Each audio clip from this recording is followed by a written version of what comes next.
week 2. I fully expect to get fired today, and I accept that. Today's squat day is going to be fun. So you're going to start with the 5x8, which is similar to what it was last week, just a little bit heavier. And then in between each working set, you're going to do your double dumbbell or double kettlebell snatches, or swing snatches, but outside the legs. So you're going to do your 8 reps, walk out, immediately grab your dumbbells, and hinge, throw the bells overhead for 6. Then you move on to accessory work. So I'm going to start with good mornings. I know you know what good morning is, but I just want to reiterate. So you're going to get the bar somewhere on your back. The higher the bar is, the bigger strain it puts on your lower back.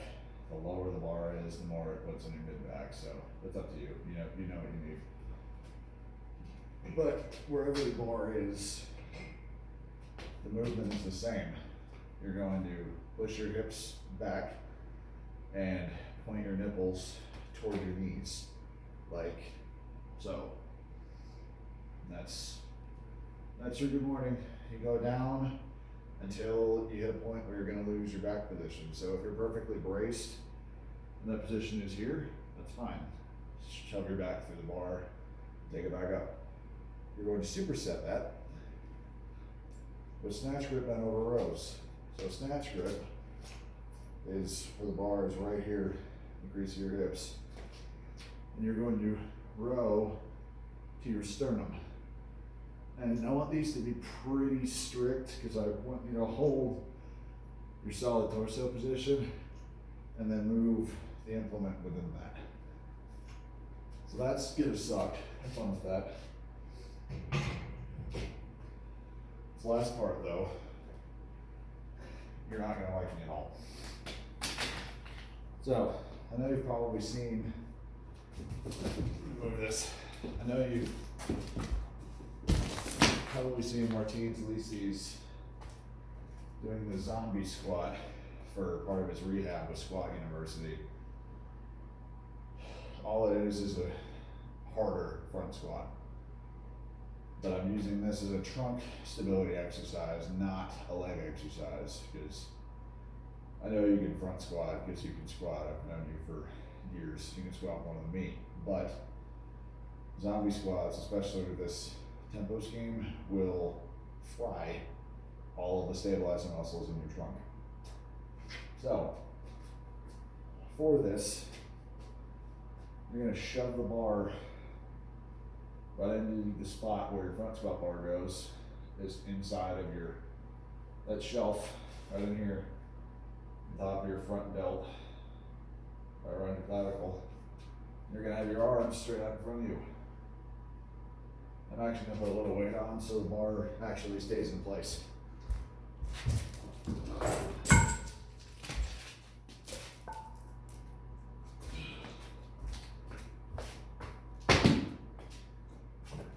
So, you may not want to do this with just the bar because the bar is going to roll around. So obviously your first set, start with like a rep with the bar, but you might actually want to start with a little bit of weight. So it's only 95 pounds, so it shouldn't be too bad. You're gonna get the bar seated on the front of you, and then you're gonna do a 5-second eccentric, then do a pause in the hole for a real 3 seconds, and then stand back up.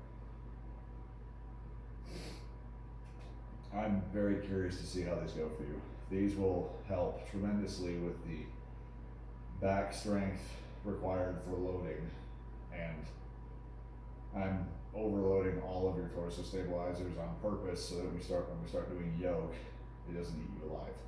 And this is something that will help tremendously with that.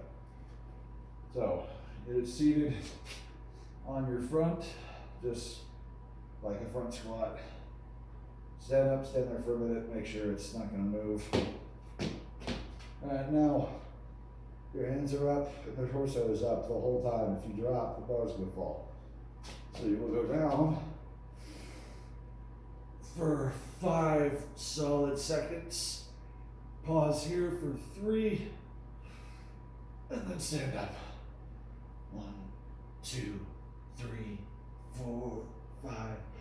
1, 2, 3, up. Just like that. So that tempo takes priority. The actual 5 seconds down and the actual 3 seconds at the bottom, that is more important than stacking weight. That being said, push this. These should be as hard as you possibly can while still maintaining the tempo constraints. Let me know if you have any questions. Have fun.